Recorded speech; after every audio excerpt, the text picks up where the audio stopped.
नगर निगम भोपाल में भ्रष्टाचार रुकने का नाम नहीं ले रहा है। अधिकारियों की मिलीभगत से संबल घोटाले में 2 करोड़ रुपए से अधिक का घोटाला सामने आया था। कुछ महीने पहले जिंदा व्यक्ति को मरा घोषित करके संबल घोटाले से पैसा निकाल रहे थे अधिकारी। कमिश्नर की शिकायत पर 3 जोनल अधिकारी को सस्पेंड किया गया। वहीं राजधानी भोपाल में नेता प्रतिपक्ष शविस्ता जकी ने पत्रकारों से चर्चा करते हुए गंभीर आरोप लगाए। निगम में और भी कई घोटाले हैं। संबल घोटाले में जो भी अधिकारी लिप्त हैं उनकी लिस्ट सार्वजनिक किया जाए। रोल कर दरमियान जी। संबल घोटाले को लेकर आज फिर समाचार पत्रों में छपा है, जबकि महापौर का कहना है कि दोषी अधिकारियों पर कार्रवाई हो गई है।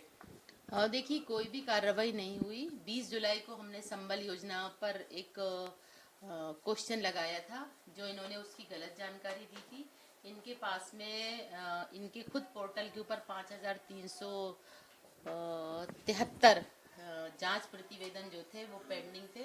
इन्होंने उस जांच प्रतिवेदन के ऊपर क्या जांच की, कुछ पटल पर नहीं आया, जबकि आसंदी से अध्यक्ष जी ने ये व्यवस्था दी थी कि संबल योजना के अंदर जो समाचार पत्रों के अंदर छपा है, और वास्तव में वहाँ पर उस समय तो 2 करोड़ का पेपर में छपा था, लेकिन उससे भी ज़्यादा का घोटाला है। ये बहुत बड़ा घोटाला है, लगातार होता चला आ रहा है। तो उस सारी बातों को सुनते हुए अध्यक्ष जी ने आसंदी से ये व्यवस्था दी थी कि इसका जांच प्रतिवेदन बुलाया जाए और दोषी अधिकारियों के खिलाफ कार्रवाई की जाए।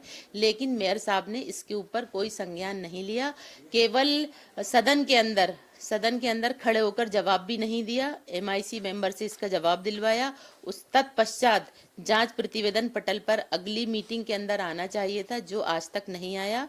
अगर आपने कोई भी जांच करी थी तो ये सार्वजनिक होना चाहिए थी और उन अधिकारी कर्मचारियों के नाम जनता को बताए जाते और उन पे कार्रवाई होती। और दंडात्मक कार्रवाई क्यों नहीं की गई? जब इतना बड़ा जिसने घोटाला किया उसके ऊपर FIR क्यों नहीं हुई?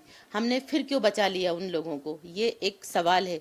दूसरा, संबल योजना लगातार लोगों को इसका लाभ नहीं मिल रहा। कितने लोग दिन भर में मेरे पास आते हैं और ये कहते हैं कि मैडम हम लोगों को पैसा कब मिलेगा, हम लोग के आवेदन जमा हैं। तो सालों साल हो गए, जो बिल्कुल जायज़ हैं, जिनको मिलना चाहिए था, उन तक के पैसे इन लोगों ने रोक दिए हैं। तो इसका मतलब ये है कि कोई बहुत बड़ा भ्रष्टाचार है इसके अंदर, जिसको ये लोग जाहिर नहीं कर रहे।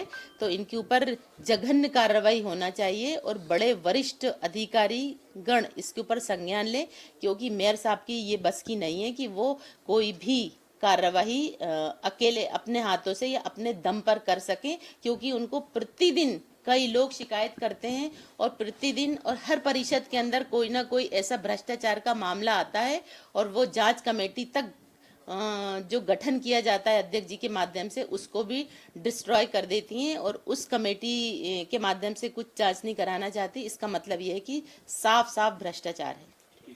अभी वर्तमान में उन पर भ्रष्टाचार के आरोप हैं काफी लंबे समय। वही तो सवाल है कि भ्रष्टाचार के आरोप हैं और फिर भी आप उनको रखे हुए हो। और मैं अभी मीडिया के सामने हूँ, तो जो जिन अधिकारी कर्मचारियों को रखा जा रहा है और उनसे क्या मांग की जा रही है, मैं इस मन से नहीं बोल सकती। मेयर साहब को खुद पता है कि किसको क्या बनाना है, हमें बता दो, हम ऐसा कर देंगे। तो ये बहुत गलत तरीका है। आप तो भ्रष्टाचार मिटाने के लिए आई थी कि आप भ्रष्टाचार को बढ़ावा दे रही हैं। आप क्यों नहीं हटा रही उन कर्मचारी अधिकारी जिन्होंने जो संदिग्ध परिस्थितियां हैं, जिन्होंने अननेसेसरी, जिनको नहीं मिलना चाहिए था, उनको पैसा दे दिया या आवंटन कर दिया।